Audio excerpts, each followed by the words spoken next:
intellectual response exercise, which is where you make inferences based on evidence that you see to come up with a storyline about what is happening. Okay? You don't have to feel and intuit your way through the process, but you use the deductive and the abductive. You use the visual cues to figure out what is happening around you. You are not going to succeed as a leader. So learning how to see is critical to the way in which we think and sort through information. That's the first thing. The second thing is that as you go from inductive to deductive information, meaning making, inductive meaning making to deductive meaning making, you are sort of categorizing and sorting through and classifying information. There's sometimes you need that information, sometimes there's other information that you do not need. So then basically you're setting things up for yourself.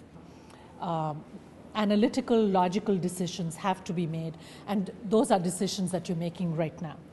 The third thing is that consciously we are releasing ourselves from all kinds of stereotypical expressions that we might have had. Okay, when you look at a chair, what is the first thing you think of? The word symbol, the language of pictures. What does it make you think of?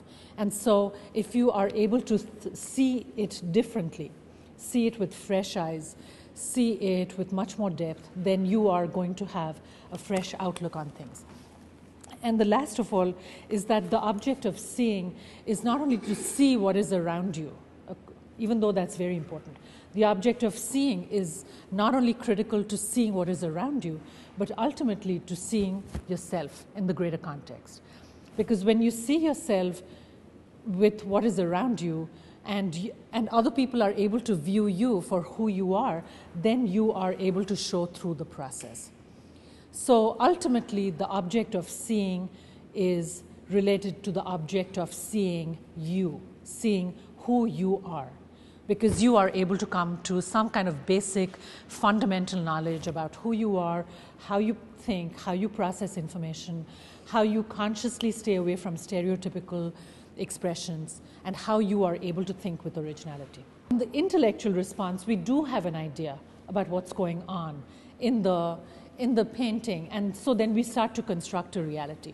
I'm going to do this very, very quickly for you and then take you to the gallery where we'll each have a few minutes to come up with our own different stories. And as in the last time, the honor system, we will not read the labels. We will just construct our reality from what we are seeing. So then in this painting, what is going on over here? We've seen a naked guy, and now it's our turn to see a naked lady, right? Okay, so here she is, half naked. She's admiring herself. Okay, she's looking at the mirror, admiring herself. But what is going on? Does she have a happy face over here? Not really.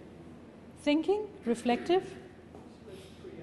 Preoccupied. What about the face over here? Is it the same as her face? No. Are you sure about that? That's a trick question. That is a trick question. Yes, we are sure that the face in the mirror is not the same as the face that is looking into the mirror. So then what is the object of this exercise? Where she is obviously a young person, fairly young, combing her hair, putting oil in her hair. There's the urn of oil, there's the cloth.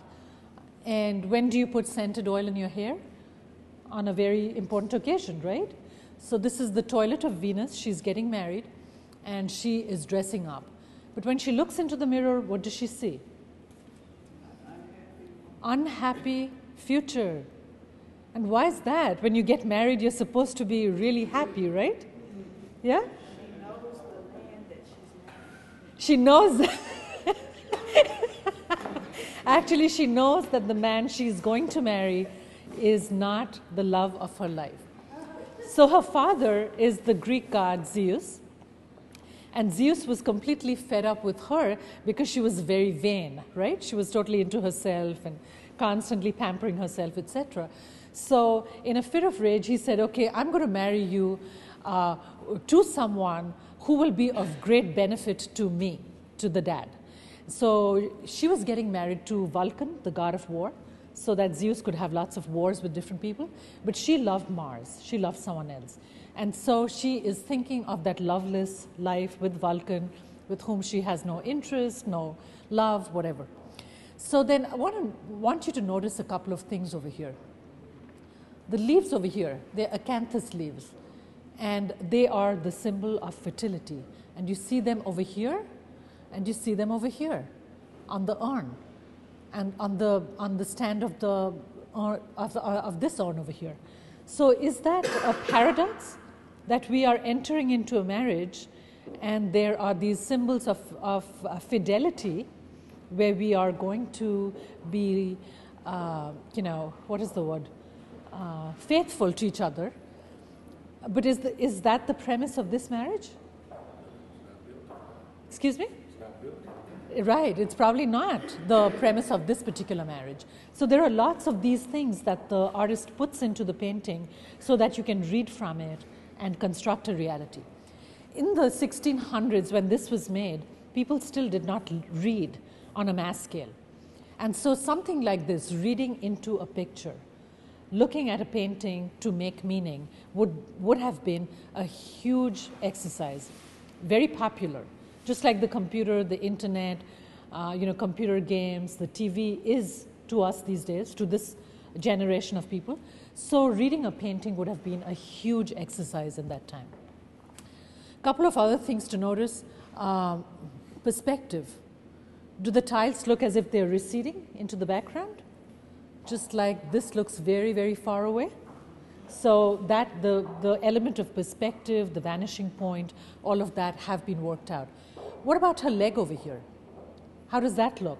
And I'll give you a hint. Think of Sabu, the Egyptian woman that you saw downstairs, when you look at her leg. Feet are smaller, but still the proportion has still not been worked out. Yes, it's still off. This process is called foreshortening, where something that's at a little distance is shortened so that the eye can figure out that it's at a distance. This looks kind of as if it's dangling in midair. The proportion is not right. The putis, the little angels with their little red bottoms reflecting the red of the drapery. And this is acanthus leaves all over again. So there are lots and lots of resonances about the nature of fidelity, marriage, identity, what's going on, and so on and so forth.